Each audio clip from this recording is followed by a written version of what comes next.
Third semester political science ऑनर्सर core 5 रु मु ऑलरेडी एक लॉन्ग क्वेश्चन रिलेटेड करी तो से भिडियोटी समस्ते प्राय देखि सारे तो आज आम कौन देखा ना कोर 5 यूनिट 1 सिलेक्टेड 1 मार्क्स एवं 2 मार्क्स प्रश्न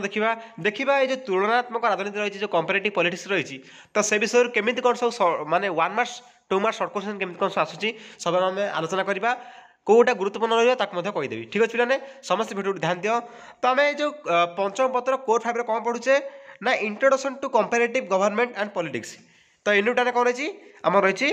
तुलनात्मक राजनीतिर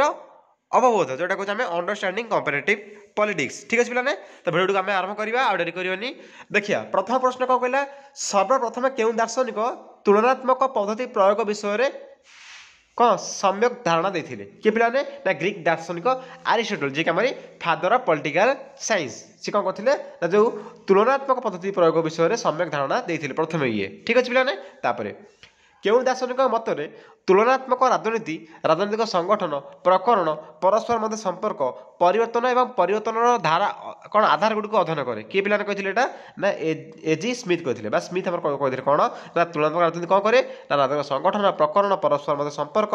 गोटे देश मध्य संपर्क कौन रही बढ़िया से बुझा कहते तुलनात्मक राजनीति कौन ठीक अच्छे एवं परिवर्तन कौन देखा दूसरी यहाँ किए कहते आम एजी स्मिथ कहते तो कंपेरेटिव पॉलिटिक्स कौन गोटे गोटे देश को आम तुलना करवा गोटे देश सहित अन्य देश कि अन्य शासन सहित अन्य शासन अन्य अर्थनीति सहित अन्य एक देश अर्थनीति यही समय कौन होता है ना तुलनात्मक राजनीति सब कंपेयर करता है सबुटा तो जो कंपेरेटिव पॉलिटिक्स मूल लक्ष्य कौन तार पे मोटिव देखा तार माने प्रमुख लक्ष्य बा तार उद्देश्य कौन देखा विश्लेषणात्मक पद्धति अनुसरण कर तथ्य उपस्थापन करिया कौन पे ना विश्लेषणात्मक ठीक अच्छे आनालीसिस करके विभिन्न प्रकार डाटा सी आम उपस्थापन कर तो तार है कौन तार मूल लक्ष्य एमती सेमती नुह कि हाँ ने डाटा कलेक्शन करदे ए देश यहाँ नहीं देश यहाँ अच्छी यहाँ यहाँ होनी सेमती कहते सेमती नुह यहाँ कौन करे ना विश्लेषणात्मक करे तापर जाकि रिसर्च करे आनालीसिस करे तापर जाकि कौन करे तथ्य उपस्थापन करता है आउ गोटे गुरुत्वपूर्ण कथा क्यों दशंधि तुलनात्मक राजनीतिक एक विषय अवस्था पर ग्रहणयोग्य होता 1950 दशंधि ठीक अच्छे पे ये कहला आरिस्टोटल मैकियाभेली डी टकभेली और लॉर्ड ब्राइस मतरे मतामत तुलनात्मक राजनीतिर क्यों स्तर बोली विवेचना कराए पे कौन ना प्राथमिक स्तर बा अणमार्जित स्तर तो मानकर प्राथमिक स्तर बा अणमार्जित स्तर आमर गुरुत्व कौन थी ना राजनीतिक अनुष्ठान से गुरुत्व देते ठीक अच्छे राजनीतिक मान राजनीतिक अनुष्ठान को पॉलिटिकल इंस्टीट्यूशन को तापर तुलनात्मक राजनीति को अध्ययन करने व्यापक अनुसंधान और परीक्षा निरीक्षा शैली को कौन कहे ना परीक्षामूलक पद्धति आम जो कहे एम्पिरियल अप्रोच ठीक अच्छे एम्पिरियल अप्रोच आम कहे परीक्षामूलक पद्धति तो से भाव आउ गोटे अच्छी जितेबाला अतीतर घटनावली सह जड़ित समस्त तथ्य को विश्लेषण कर भविष्य कार्यपंथा निर्धारण करते कौन कहे पे ऐतिहासिक पद्धति जोटा आम कहे हिस्टोरिकल अप्रोच सेहीपरि आम जोटा जब कहवा जो पद्धति अनुसरण द्वारा विभिन्न राजनीतिक अनुष्ठान मानकर कार्यधारा को अनुसरण कर तथ्य प्रसार करते कौन कहे पे ना अनुष्ठान भित्तिक पद्धति जोटा आम कहे इंस्टीट्यूशनल अप्रोचेस ये इंस्टीट्यूशनल अप्रोच हम पे तो आपको आम कौन कहे कहे कौन अनुष्ठान भित्तिक पद्धति जोटा कहे इंस्टीट्यूशनल अप्रोच तो देखिए मनुष्यर आचरण और व्यवहार उपर प्रदर्शित अध्ययन शैली कौन कहे पे ना बिहेवियरल अप्रोच ये सिंपल कथा तापर साधारणतः तुलनात्मक राजनीति को अध्ययन करने प्रযোज्य व्यवस्थागत किए पद्धति प्रवक्ता किए थे आमरी कि पे ना डाविड इस्टन मनख तुलनात्मक राजनीति को अध्ययन करने प्रযোज्य व्यवस्थागत पद्धति पे किए थे ना डाविड इस्टन थे यहाँ तो इंपोर्टाट ना कि इंपोर्टाट अच्छे कारण जितेबाला कौन व्यवस्थार संगठन मान निर्धारित करिया संपादन करी से व्यवस्थार पोषण बा संरक्षण कर अनुधान करने प्रणाली कौन कहे पे कह संगठनात्मक बा कार्यात्मक पद्धति जोटा कहे स्ट्रक्चरल एंड फंक्शनल अप्रोच संगठनात्मक बा कार्यात्मक पद्धतिर आदि प्रदाता किए पे प्रथम प्रदाता किए ना ग्राबेल आलमंड थे कौन आम जो स्ट्रक्चरल एंड फंक्शनल अप्रोच से प्रथम प्रवक्ता पे बर्तमान 2 मार्क्स आइला तुलनात्मक पद्धति उपर दार्शनिक टकभेली मत कौन थी पे दार्शनिक टकभेली मत देखिए कौन कहला ये प्रथम स्तर पे जानी दार्शनिक टकभेली मत अनुसार समस्त मनुष्य चेतनार मौलिकता हूँ तुलना समस्त चेतना बा मनर जो मौलिक चेतना कौन तुलना तुलना वैज्ञानिक किंबा मानववाद प्रणाली श्रेष्ठ अनुसृत तेणु आम आमर राजनीतिक व्यवस्था को ठीक भाव बुझीपर जो आम अन्य तुलना करने सक्षम होगा तेणु आम सिस्टमटा कौन अच्छे पॉलिटिकल सिस्टमटा बुझे जब आम जब अन्य को देखा जापर कि कंपेयर करके आम कौट भूल अच्छी कि कौट भूल अच्छी आम कंपेयर कर ठीक अच्छे पे यहाँ किए कहते दार्शनिक टक भैली कहते आउ गए बढ़िया प्रश्न आसला पे सब कंपेरेटिव पॉलिटिक्स सब प्रश्न आसो यूनिट 1 ठीक अच्छे तुम यूनिट 1 टोटाली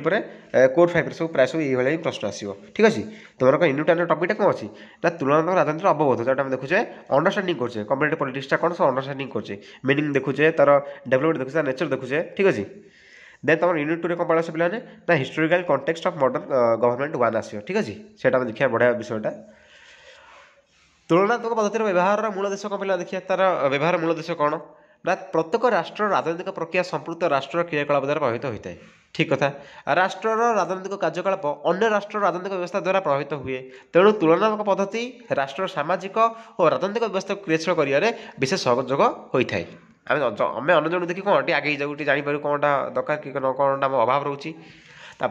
तुलनात्मक राजनीतिर विकास केबे होता 1950 दशंधि आम जाना देखा कौन कहला कहला ग्रीक दार्शनिक आरिस्टोटल सर्वप्रथम तुलनात्मक राजनीतिर विषय में समय धारणा देते ठीक अच्छे प्रथम देते प्रकृत पक्षे यार अध्ययन 1950 मसीहा पर विस्तार लाभ करता राजनीतिक दार्शनिक मैंने यह एक उपाध्याय विषय भाव में ग्रहण करते यहाँ बेनिफिट्स आम ये टपिकटा रहा उपाध्याय रहा समस्त देशपाई आम देशपाई ठीक अच्छे तुलनात्मक राजनीतिर अर्थ कौन पे देखिए तार मिनिंगटा कौन होती है व्हाट इज कॉम्पिटिटिव पॉलिटिक्स साधारणतः तुलनात्मक राजनीति विभिन्न राजनीतिक घटनावली कार सामाजिक घटनावली घरोई ना कार राजनीतिक घटनावली अध्ययन करने सह सादृश्यता माने कौन रिजेम्बलांस आम देखते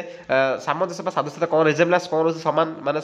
सादृश्यता कौन रोचे तार कौन मोर कौन रोचे ठीक अच्छे और तारतम्य डिफरेन्स देखा है अनुसरण कर बुझी बुझाइबा और भविष्य निर्धारण करने सूचाई थाए कि यही देशटा भुशुड़गला कि यही देश में खाद्याभाव देखाला कि यही वर्ष यही तारी जीडीपी कमिगला ठीक अच्छे तो विभिन्न प्रकार आम तुलनात्मक राजनीति विभिन्न प्रकार तथ्य पाई गोटे देश माने कंपेयर करके यह राजनीतिक अनुष्ठान राजनीतिक व्यवहार सामंजस्य पार्थक्य सहित संश्लिष्ट थाए पे बुझे तो गोटे देश जीडीपी हो तार इकोनोमी हो तार फूड प्रोडक्शन हो जहाँ भी हो विभिन्न प्रकार आम गोटे ये जो तुलनात्मक पॉलिटिक्स द्वारा आम कंपेरेटिव पॉलिटिक्स द्वारा विभिन्न उपाय तथ्य पाई आम सजग हो जाऊ कि आगामी भविष्य में आम एपरी कार्य करवा पास्ट को देखिकी नाई एमती कार्य कले आम देश किसी भिन्न प्रकार समस्या सम्मुखीन आम हेबा ना कौन प्रकार समस्या आम कौन सम्मुखीन हेबा ना जापर पे तेणुक कंपेरेटिव पॉलिटिक्स आम देश बहुत गुरुत्वपूर्ण सरकार यह बहुत उपाय समग्र माने राष्ट्र जनमंगल एक उपाध्याय विषय उपाध्याय व्यवस्था किसी डाउट रोचे गप किसी ना बाहादुर कथा ना खाली लिख कईटा नाम रख ये लिख 1950 कथा लिख आरिस्टोटल लिख कईटा नाम रख ये बहादुर कथा ना किसी बहादुर कथा नहीं तुलनात्मक सरकार कौन देखा है what is comparative Amri government कहला तुलनात्मक सरकार विभिन्न देशर राजनीतिक व्यवस्था राजनीतिक अनुष्ठान एवं ताहार कार्यावली को अनुधान करता अरे सरकार करेना कि आम खल जाए करेंगे किए कर से सरकार यह आईन प्रस्तुति आईन कार्यकारिता एवं सरकार व्यवस्थार कार्यधारा को तुलना कर नीतियन सिद्धांत प्रस्तुत करता है सरकार कौन माने नोट आमरी नोट चेंज कर कौन गांधी मुंड माने लेफ्ट कौन राइट नेउछंती तमिस सब कौन विभिन्न प्रकार माने शैली परिवर्तन करछंती तो किसी माने उद्देश्य थिबो ना ठीक अछि गांधी मुंड जो रोचे ठीक है महात्मा गांधी जो फेस जो रोचे से चेंज कर दूसरी आम मोदी सरकार तो विभिन्न प्रकार बढ़िया बढ़िया कार्य से कर तुलनात्मक अनुष्ठान कौन पे ठीक है व्हाट इज कंपेरेटिव इंस्टीट्यूशन जो देखिए तो पे तुम मोदी भल ना आमरी बीजेडी भल मतलब कमेंट जन टे ठीक अच्छे देखिए कौन कहला शासन क्षेत्र में कार्य कर अनुष्ठान गुड़ी संपर्क में अध्ययन है तुलनात्मक अनुष्ठान अनुष्ठान देखिए है भारत समस्त देश में शासन पद्धति गुड़ी कार्यपालिका व्यवस्थापिक और न्यायपालिका परिचालित होता है विभिन्न देशर अनुष्ठान मान कार्यधारा को अध्ययन कर सिद्धांत ग्रहण करने तुलनात्मक अनुष्ठान कहुए यहाँ बहादुर कथा ना यार ऐतिहासिक शैली देखिए ऐतिहासिक शैली कौन ना अतीतर घटनावली सह जड़ित विभिन्न तथ्य विश्लेषण कर भविष्य सिद्धांत निरूपण करवा हूँ ऐतिहासिक शैली मुझे तो बर्तमान कही सारी मैंने भिडियो साधारण कहीदे से कहुए इतिहास ही अतीतर राजनीति दार्शनिक सार हेनरी मेन और फ्रीमैन ऐतिहासिक शैली को दृढ़ सम्मत माने दृढ़ सम्मत कटती किए सार हेनरी आ गए फ्रीमैन तो पे अर्थनीति शैली तुम पढ़ी दियो तो भिडियो आम विराम दबा भिडियो पज समस्त पढ़ी दियो यहाँ सिंपल कथा कही तो नेक्स्ट क्लास में देखिए लंकोसिन नेक्स्ट टॉपिक तो देखिए तो भिडियो को विराम दूसरी रोची जय जगन्नाथ।